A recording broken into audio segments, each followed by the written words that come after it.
春熙娘子，请问昨日你夫君出事的时候，你在哪里？就在家中。先父重礼，我平日极少出门。是有人通知你吗？昨天晚上，突然有人跑进来跟我说，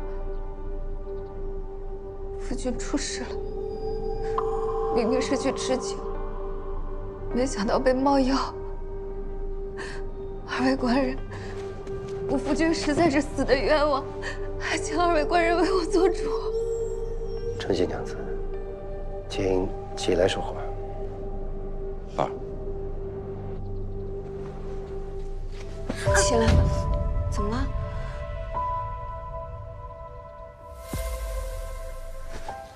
我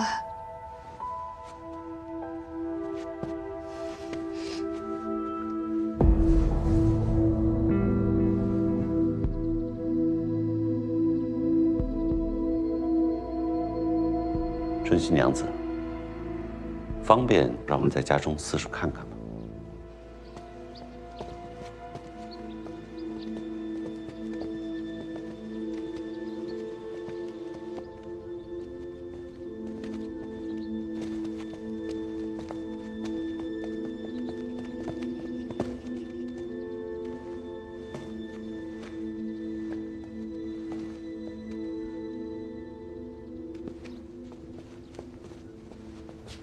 这么多胭脂妆粉啊！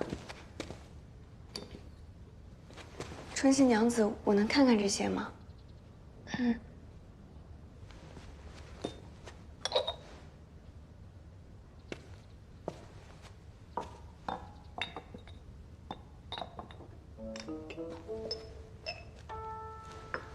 这是新出的面药，您用的比我用的好多了。这些东西不是我的，是先夫的。哦，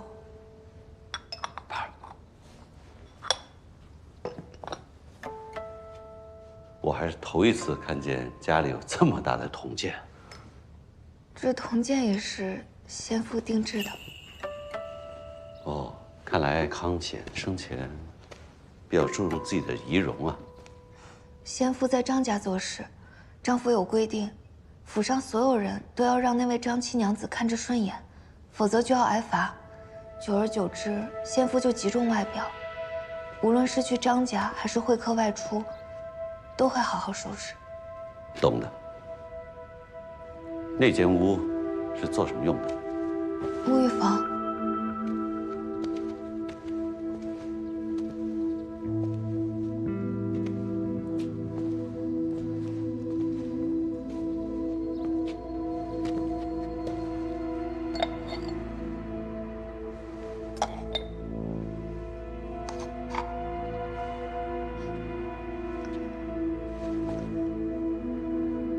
这是富贵四合香。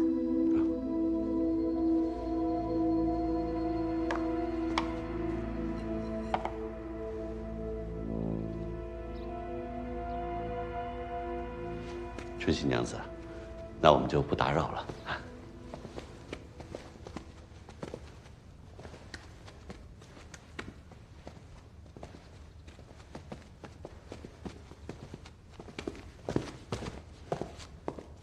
大哥，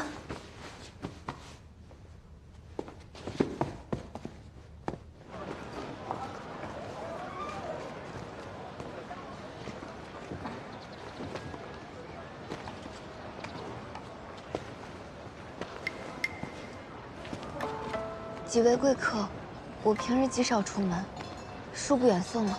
春熙娘子，请留步。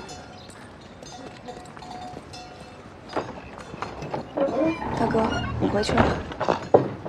顾巡使，我家围猎亡了。二啊，若是你有什么发现，就让姚和赶紧向我禀告。好嘞。别在猎巢吃东西啊！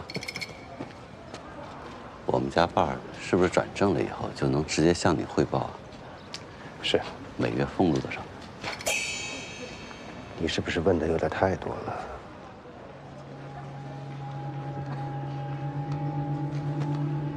看什么？有人在盯着我。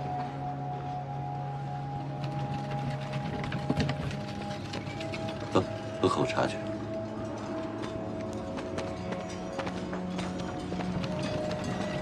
掌柜，哎呦，可有好茶？两位大官人来了，请坐。有好茶的。掌柜，哎，你认识康家吗？啊，认识啊，都是街坊邻居。康家的春熙娘子可是极少出门。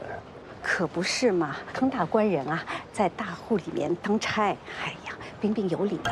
他家春熙娘子也是，偶尔出个门呢，也是扇子遮面，哎，挺端庄的。可惜了。是可惜。掌柜，你的茶摊里面是不是有焚香啊？是啊，屋里上着呢。哦，这香不错呀，香具也好。这香可是富贵四合香。是啊，你怎么知道啊？这是富贵四合香。那跟康家的是一样啊。这香可不便宜啊，1两富贵四合香，怕是这茶摊儿1个月的进项都买不起啊。哟，这么贵呢？东西哪儿来的？官人，你别误会了，这都是康大官人送我的。他为何送你香啊？他不是送我一个人的，康大官人啊，为人大方，他经常送我们这些街坊邻居精美的吃食和新鲜玩意儿。我们知道了，他可不是这么慷慨的呀，是不是有事相求啊？他家娘子生得貌美，又常一个人独自在家，康家大官人也是怕街上的小痞子、浪荡货打扰他嘛，又是一进他的家门，都让我们帮忙看着点嘛。那经常会有陌生人进出康家了？没有，春熙娘子啊，日常采买啊，都只找几个固定的跑腿的帮忙呀，她可本分呢。哎，不过我刚才看到3个陌生人，2个男的，1个女的进去了。那是我们。你还是丁警戒啊？那我们给你上茶，给你上好茶。他他有问问题啊。你说的他是哪个他？我说的他，是春熙娘子。对，我说的也是春熙。你为何判断他有问题？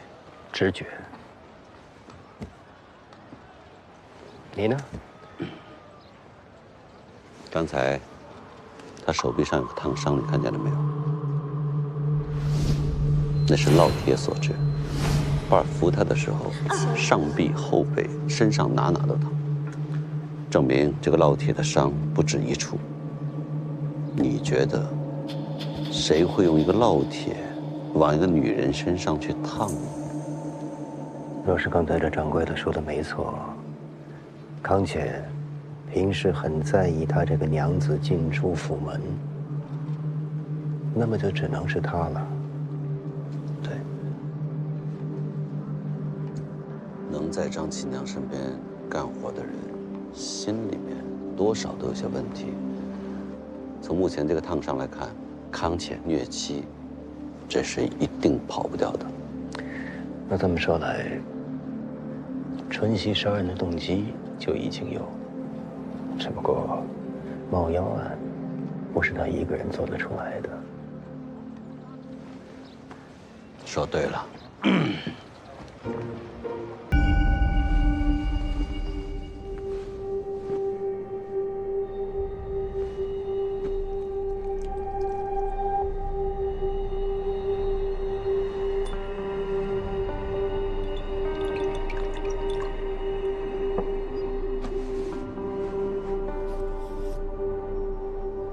确实是中毒。可验得出是什么毒？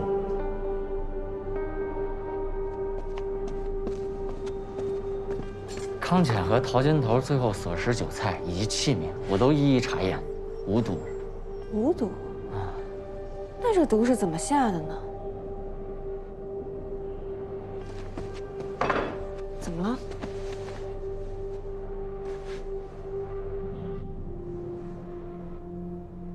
口汁。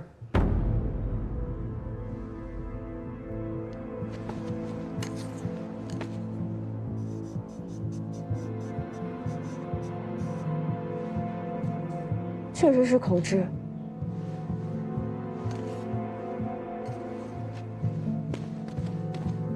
口汁，这么多胭脂妆粉啊！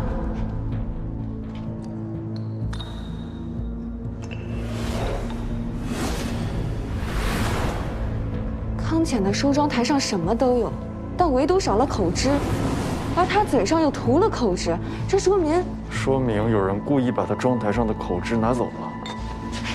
口汁有毒。我知道了，康浅他在进入酒楼之前，嘴上就已经涂了口汁，但他只要不吃不喝，口汁里的毒就不会进入口中，而他喝酒的时候，口汁上的毒进入了酒中，这才进入嘴里引起毒发。而那个有毒的口汁，刚好又被隐藏了，那么能做到这一切的，恐怕就只有……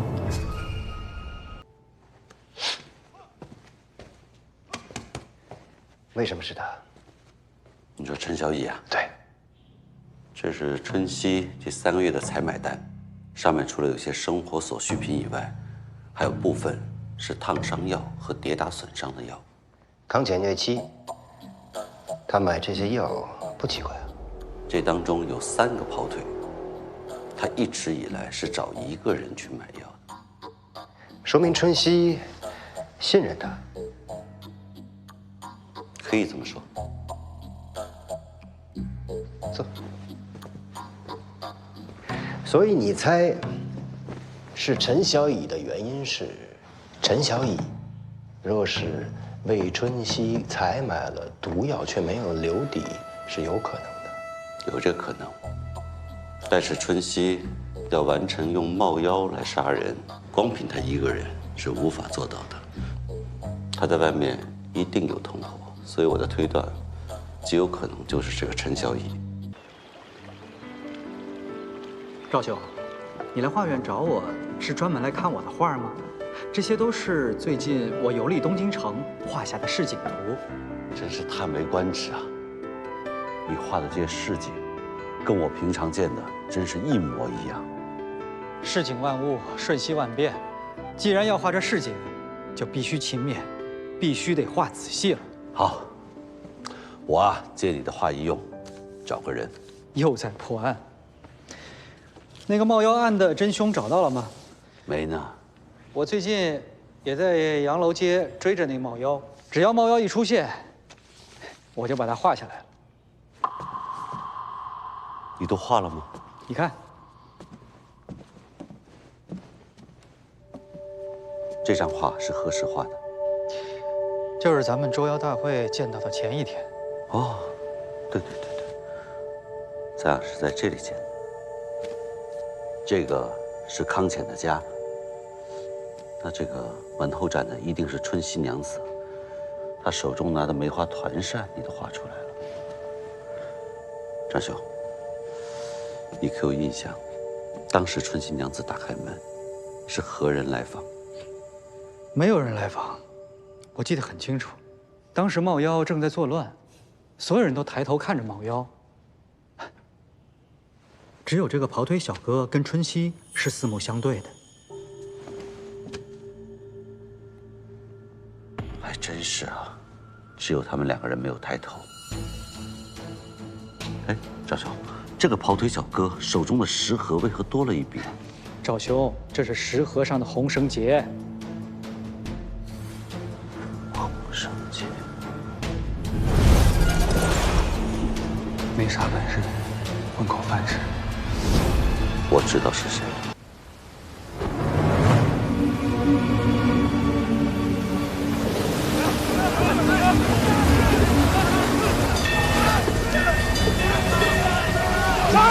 把他掉下来！把他掉下来！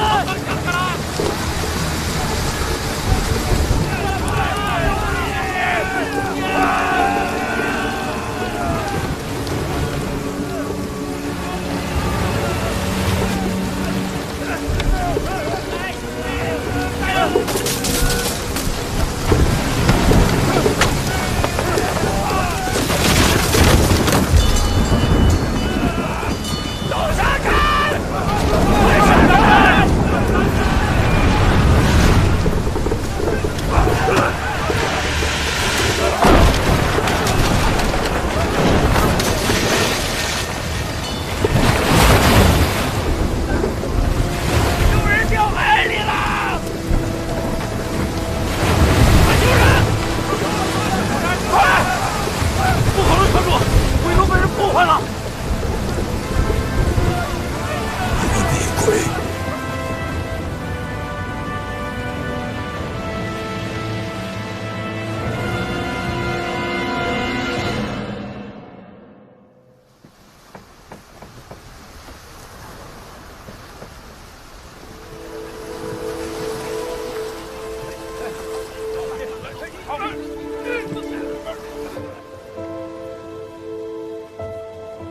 洪亮，这是我们在海上漂流的头一日，若我们遭遇不测，你便将此信呈交朝廷，作为凭证，让真相存世。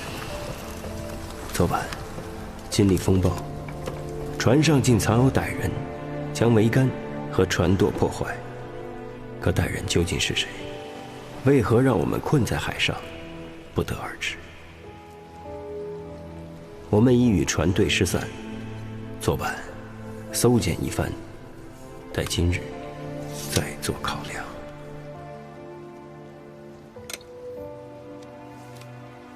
你倒是沉得住气。我这是在帮你稳定人心，船上的水跟食物都很充足，待几日救援总是会到的。只要不乱了方寸，这船上的歹人一定会被揪出来的。也对，刚才这曲子没听你弹过。这是京城扈二娘的新作，只是多了一种记谱法，便于抄诵。哦。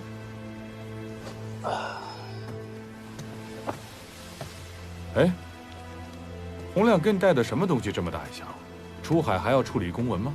是这几日找到了一些新线索，还有在县衙里旧书阁找到的古籍。昨日我读了一些，颇有收获。出去转转。好。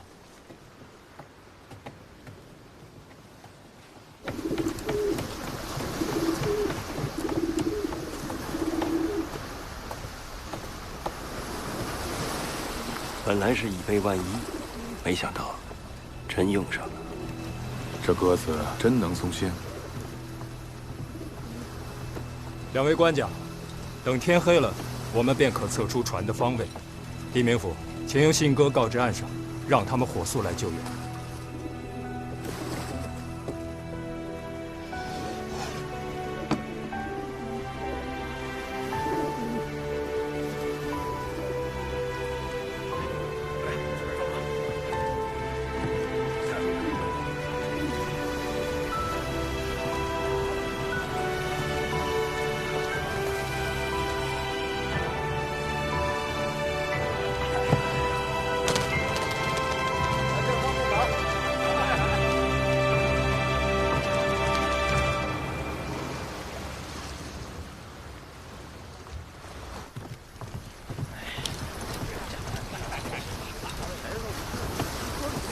哎，管家，蔡姑娘晕船，我去前舱取点水。哎，取水啊！好说。给我们唱个曲儿啊！是啊，唱一个啊！你就这样当羽林军的？你少多管闲事！你小兔子烧死你！洪父老来了！走，走走走。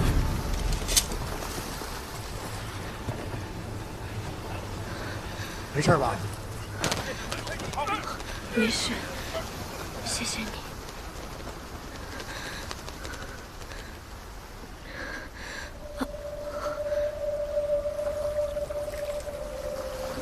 想到什么了？王立德的航海图。哼，我也是。觉不觉得那图上缺点什么？王立德每到一处便会观测星辰，然后和航海图上的标记核对，以防偏航。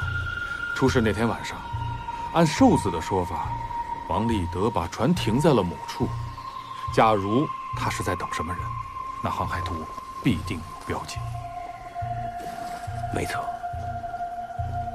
可偏偏我们找的那张图没有这个标记。不愧是刑部出身，一下就找到了要害。怎么找到确实的标记？侯府郎、狄明府、刘中使召集诸位去舱室。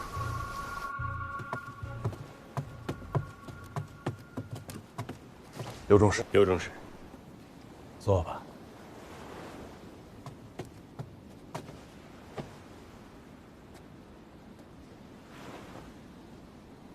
把金桑带上来吧。走，走。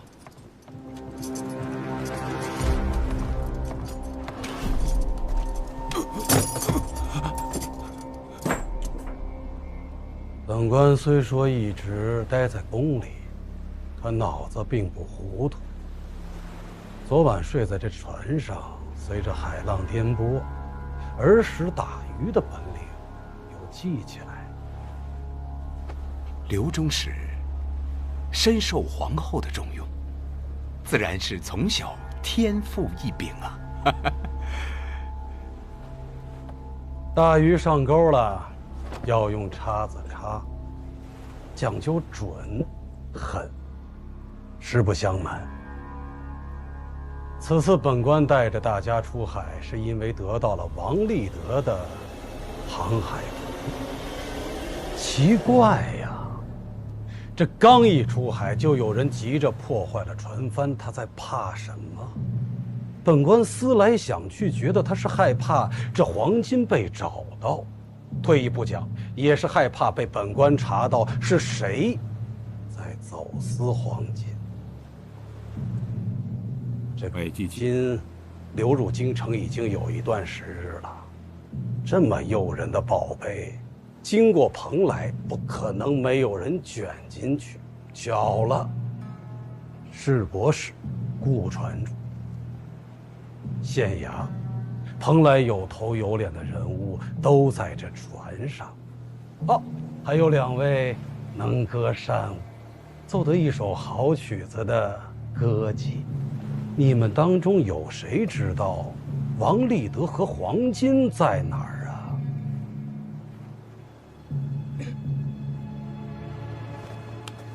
忠使不辞劳苦出航，小民自当拼死效力。可说到王立德和黄金，小民真的不知道。那你手下也不知道吗？回刘忠使，小的只是顾船主手下的一名衙人，一向奉公守法，也没有见过王立德和黄金。可据我所知，这百济国歌妓是你举荐的。那时狄明府在船上找到一名百济人，小的让玉素姑娘去翻译。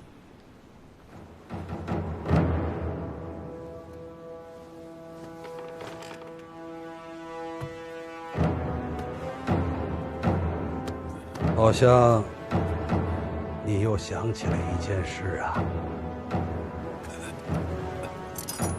官家，官家，昨夜回到船上，仿佛一下子回到了半个月前，似乎想起了什么。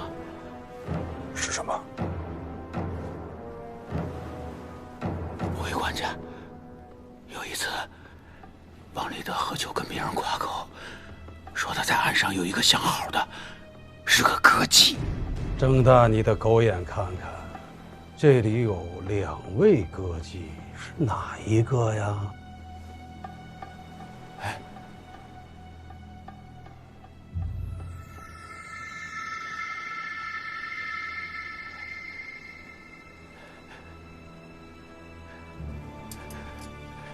回官家，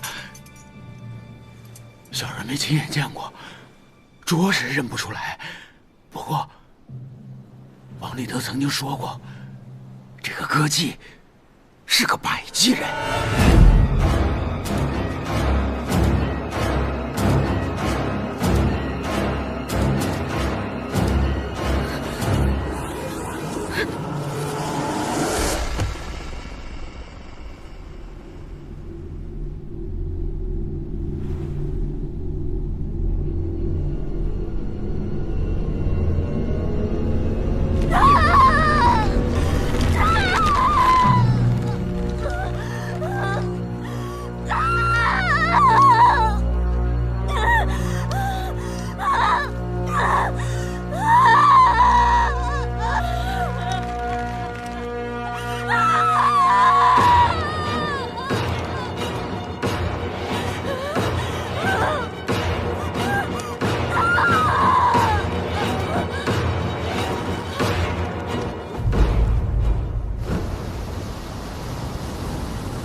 前面好像起雾了。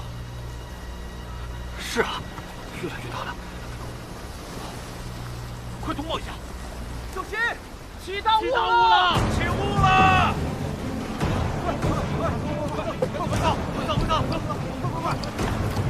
快回操！快！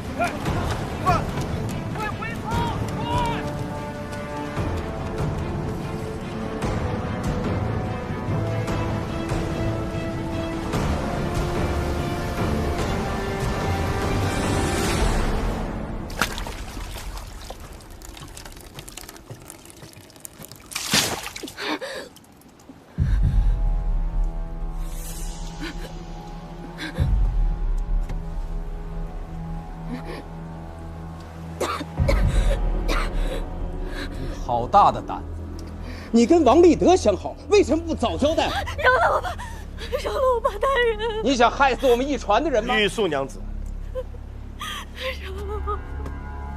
你别害怕，告诉我，王立德在出海之前，都跟你说过些什么？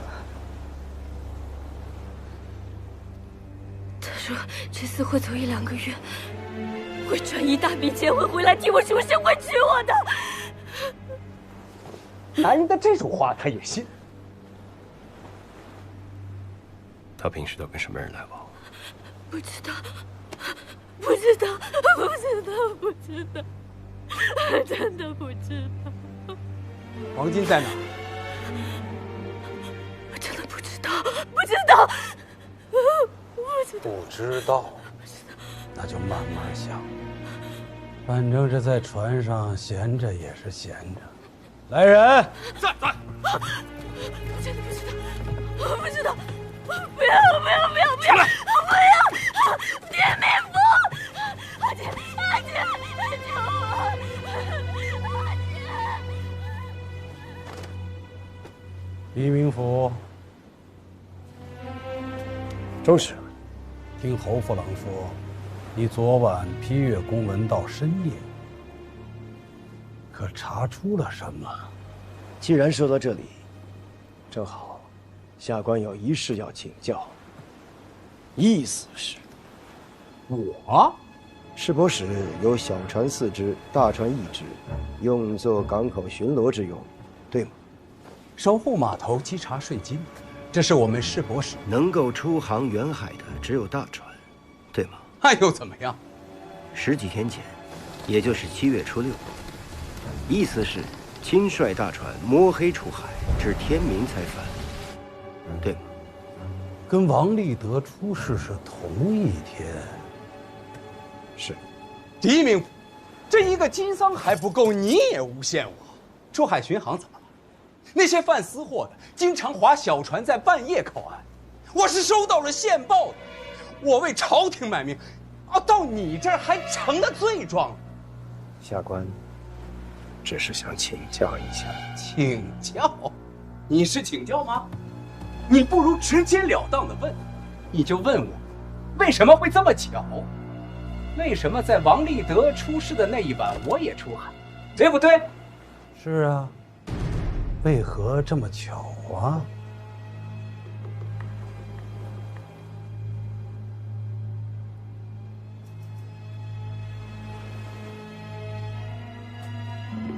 杀人诛心呐！你不如直接说，那一夜出海，我就是去见王立德，还收了黄金。那金桑都说了，私贩的黄金有满满一大箱子，我那大船上有10几个人，如果我藏了黄金，我如何能瞒得了一船的人？刘守使，刘守使，您若是不信，咱们回蓬莱去问。刘中使，船外起了大雾，我看各位还是尽快回舱室休息，以免意外。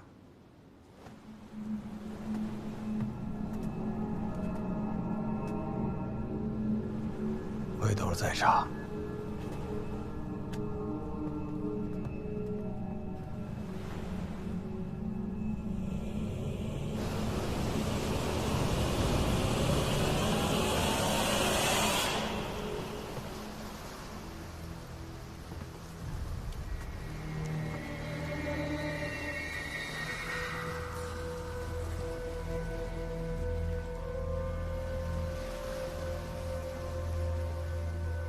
顾船主，是你吗？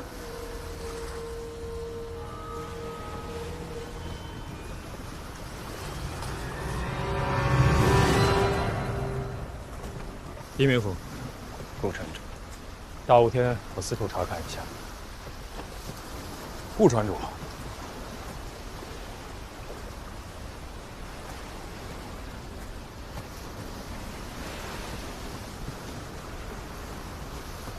你想什么呢？实在是疑点重重啊。是啊，王立德是私贩黄金的经手人，他是个掮客，还是需要买家和卖家两个环节。买家必然是百济人，可那些墨刀作何解释？丹罗和新罗与百济连年征战，都已经快亡国了吧？你的意思是，百济人用黄金走私大唐的军械？为何不可呢？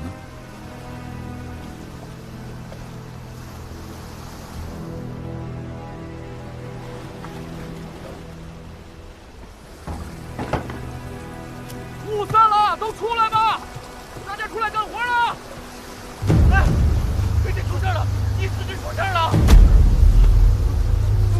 意思是？快看，我真的是易大人！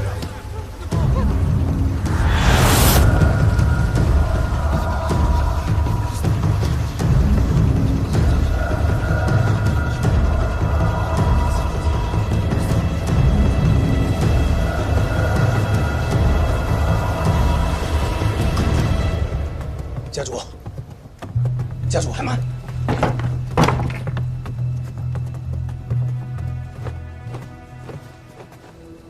往前面赶上，老子不单独睡了，我就睡这儿了。白开，你挨着我睡那儿啊！你们两个睡外边。是。只要我出去，就寸步不离的跟着。那个龟孙子敢藏在暗处害我，他一冒头，你们就给我白刀子进，红刀子出。自杀，还是被人所杀？回中使，正在查。所有事情皆无定论，干什么吃的？你二人，一个是刑部大员，一个是皇后钦点的县令。中使息怒，若真有凶手，必是利用了大雾，而且这个人一定与易思氏相识，否则他不会不抵抗。传主顾梦斌，起雾时，甲板上有船员，顾船主跟他的随护白凯也在甲板上，并没有见到易思氏。蹊跷的是，我刚刚查到易思氏10天前曾经夜航，人就没了。可惜了，现在查不了了，只能待我们返回蓬莱之后再详查。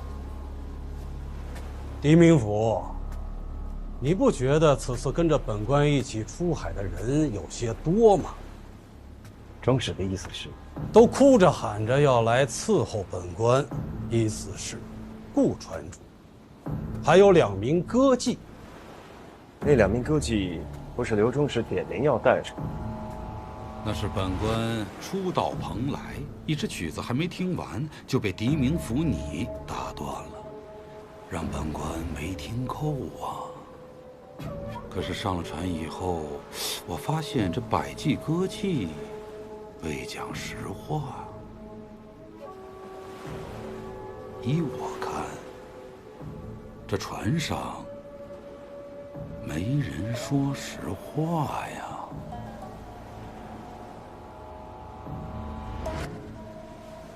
本官再说一遍，是你狄明府拿到的第一条线索，才把大伙引上船。如果你还查不出凶手，那本官只好自己动手，挨个查，审完玉素，再审曹娘子。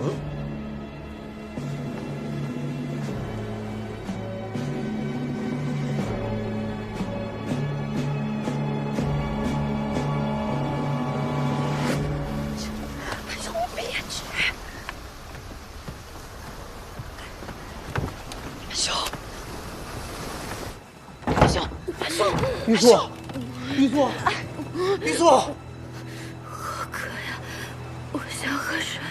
啊！水，他要喝水，喝水。快点，快点！再流水，把门打开。行，开门。玉素，坚持住啊！二位手上，快点！玉素，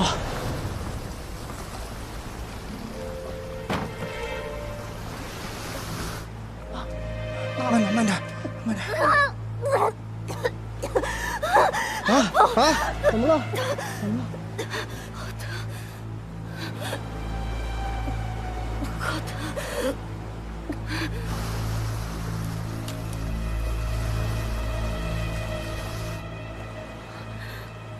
忍啊，我给你上药。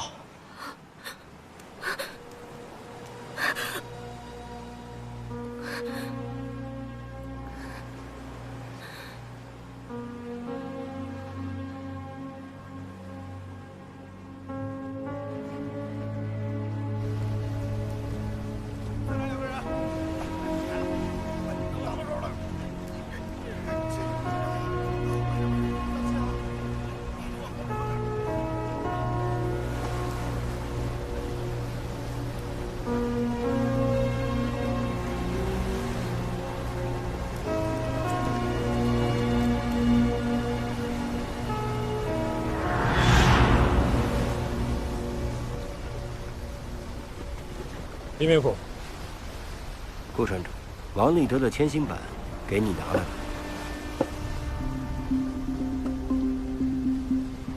各家签新版的大小有出入，如果想还原王立德当时的观测，就必须用他的签新版。6纸版太小，换7纸版。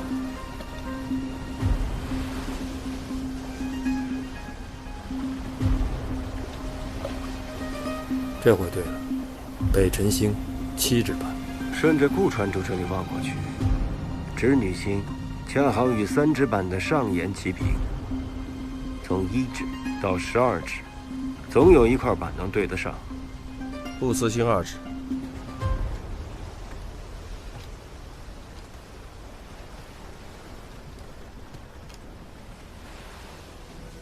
北辰星6纸，织女星8纸，不死星2纸。奇怪，哪里怪了？之前在刘中使那儿，我看过一眼王立德的航路图，那上面标记的北辰星、织女星和不死星，也是6纸、8纸和2纸。桅杆坏了，船舵也坏了，可我们还航行在王立德的航道上。我们被洋流推着走，看来他的航路正好也顺着洋流。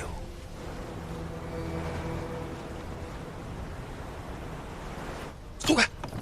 你去哪里啊？胆子这么大！我就不信玉素能是歹人。多好的姑娘，那么善良，你见过那么善良的歹人？你傻呀啊！那歹人能把歹人2个写在脸上吗？知人知面不知心，你懂不懂？呀，你们这货咋都这么狠心呢？你看给人的手夹成啥了都，你就不觉得可怜啊？阿雪，我拦着你，我是不想让你闯祸。这要是被那帮羽人军发现，你不又给冥府惹麻烦了吗？我就不信冥府他能见死不救。干嘛？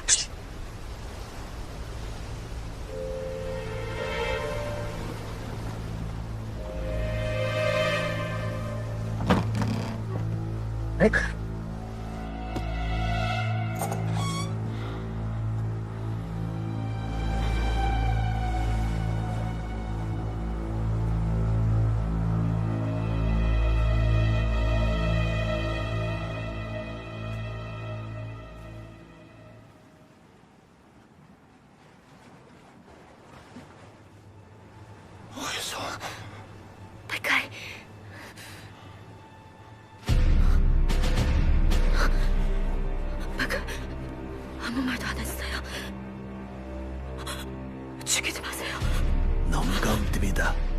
폐질의 우연을 축하해야 돼. 아무 말도 안 했어요. 진짜. 해미는 뭐 많은 거 갖고 있어. 응? 住手！东亚，原来你也是百济人。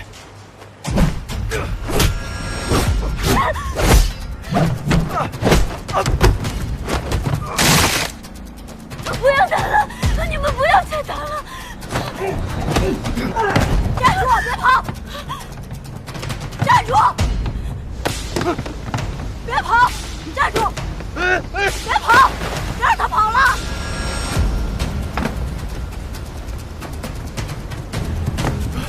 站住！他是百济人，这又怎样？你为什么抓我们唐人？看来你们百济国是真有亡国了！胡说！小在敌后我们百济人，我跟他们拼了！你到底是什么人？百济国虎贲军长期校尉。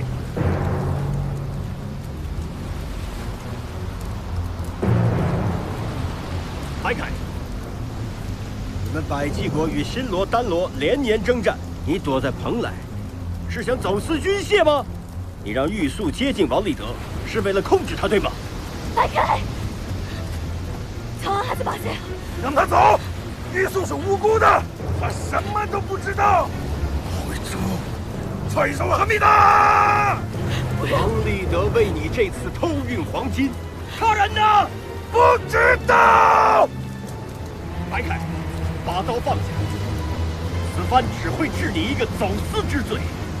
王立德只是掮客，他提供不了那么多的军械，他背后一定有朝中的大人。告诉我，大人是谁？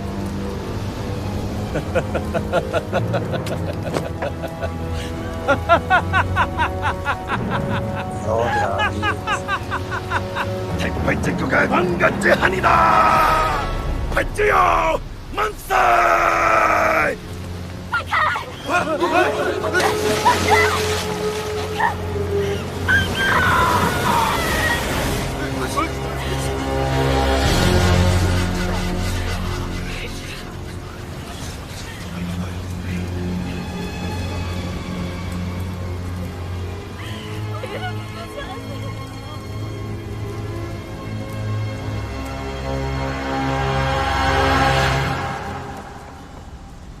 一昼夜之间，船上变故极大。一潘已被谋杀，白凯拒步身亡。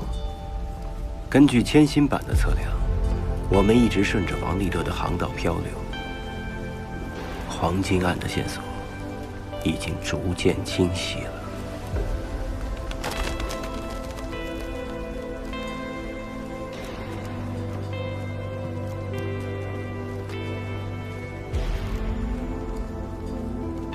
王叔，你还不来救我们？船上的人越死越多了。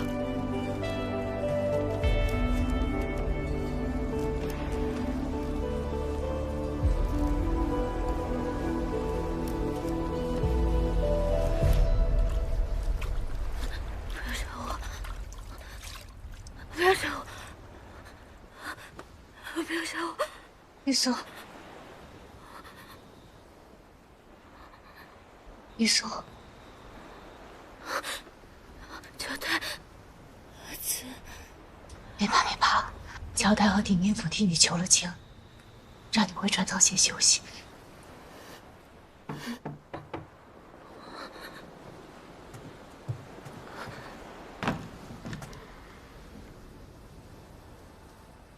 你为何还是要上船？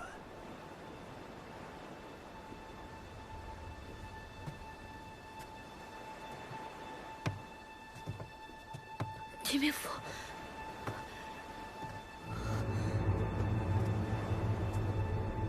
关于王立德和白凯，你还知道些什么？当初王立德其实是白凯带来的，关于他们之间的事，我从来就没有打听过。明府，侯夫郎找你。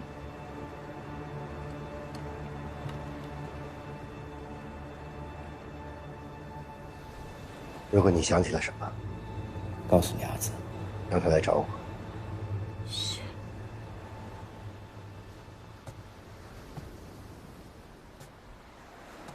事已至此，务必万分小心。没事儿，就别处转舱了。一旦有事发生，我会立刻来寻你。知道。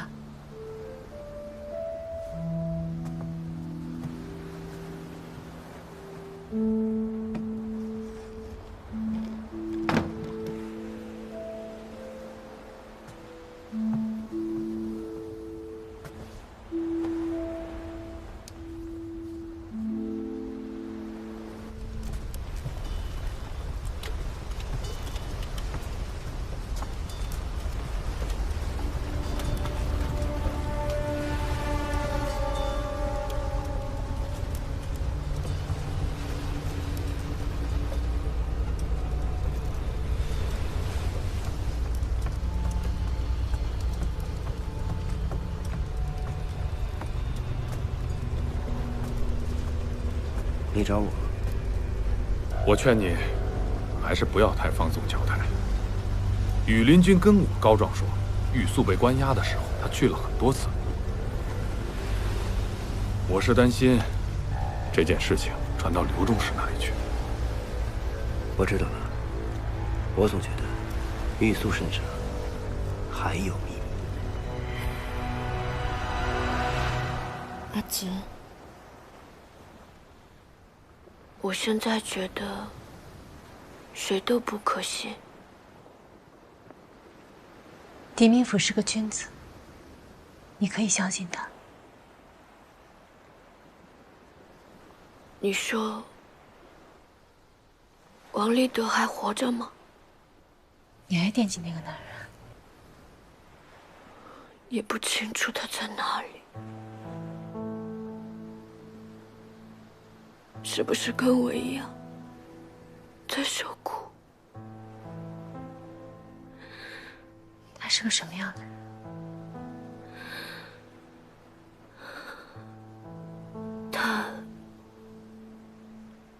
他心地很好，说认识我之前最喜欢金子，可见到了我，就觉得什么都没我重要了。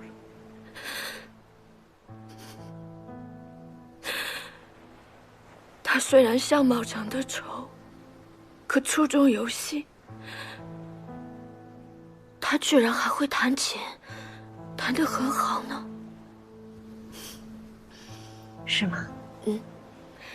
我俩在一起，他总是弹琴给我听，说我们俩是颠倒的，50颗人，他倒像乐器，逗得我很开心。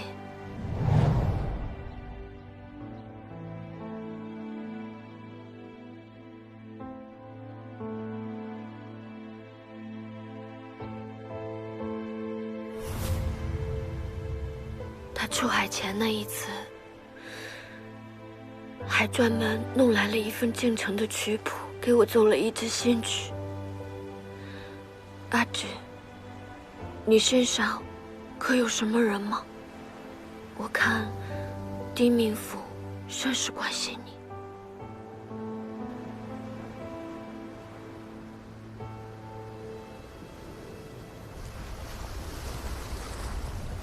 夜里惊涛骇浪，白日里却是风平浪静。其实这潮汐和星象，我也略知一二。我祖父是名战将，曾经出海征战，后来天下太平。他老了闲来无事，非要将这些传授给我。我那时还小，根本听不进去，没少被他老人家责骂。这次到蓬莱，又看见了海图和千星版，不由想起他老人家的传授来。倒是从没听你提起过你的祖父啊。那你也没问过呀。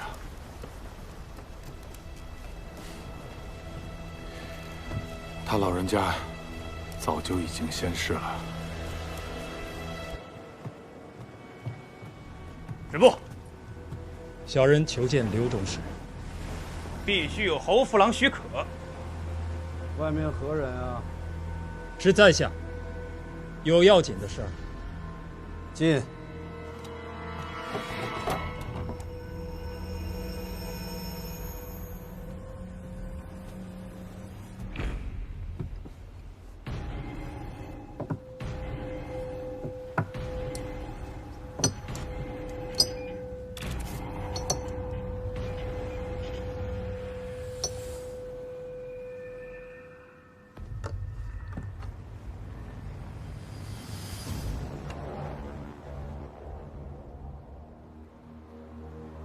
顾传主，你好大的胆子！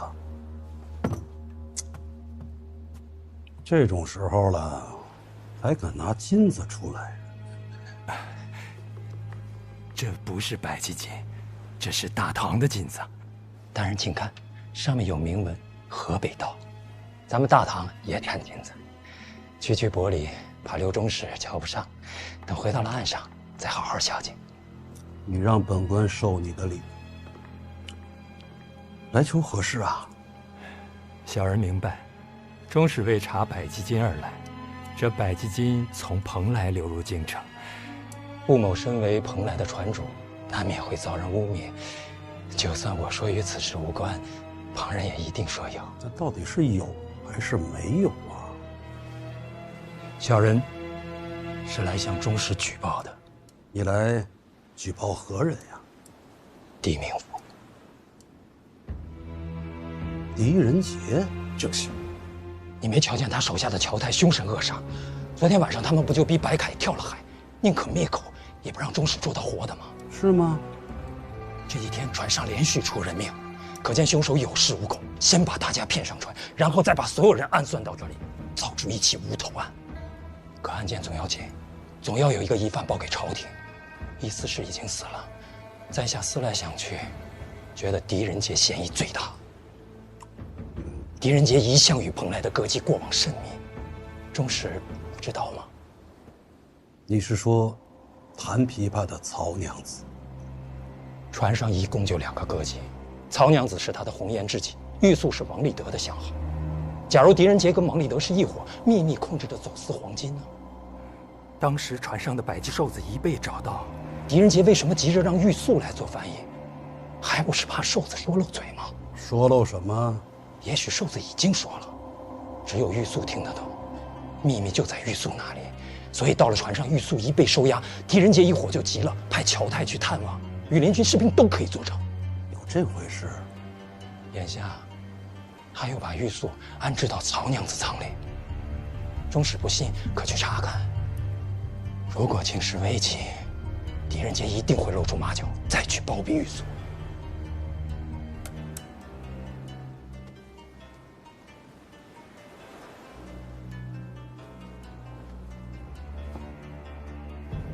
那我就拭目以待。如果他真敢如此，那他就和这黄金大案脱不开关系。